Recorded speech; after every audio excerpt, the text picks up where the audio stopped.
Sinadya mong sabihin kay Jordan kung nasaan si Alakdan para tulungan siyang mapahamak.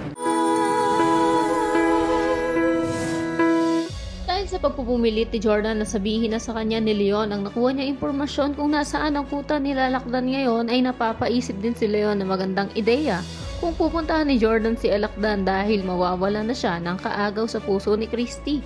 Kaya naman pumayag na siya sa kagustuhan ni Jordan, pero pakiusap nito sa kanya na si Leon na daw ang bahala sa mag-ina niya.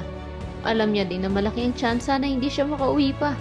Samantala, hindi nakaligtas sa mapanuring mata ni Hana ang ginawa ni Leon.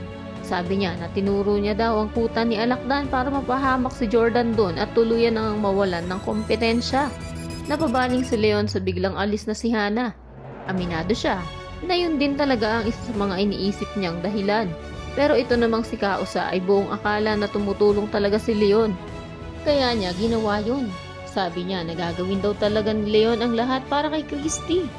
Pero sa huling mga sinabi niya ay bigla din siyang napaisip na baka may iba pang dahilan. Alam niya din na hanggang ngayon ay niloloko pa rin ni Leon si Christy dahil hindi niya sinasabi na magkapatid sila ni Shaira.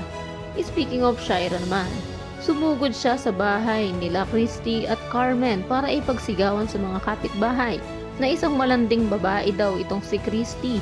Mga agaw daw ng asawa dahil inaagaw nga ang asawa niya.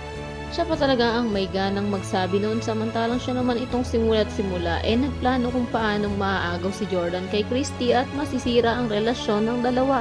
Gayunpaman kung isa ka sa mga nagnanais na makaligtas pa si Jordan sa tiyak na kapahamakan dahil sa pagpunta niya kina Alakdan, ay i-click lang ang like at subscribe button. Maaari ka rin mag-iba ng komento sa ibaba para sa iyong mga salubin at sugestyon. Maraming salamat sa iyong panonood.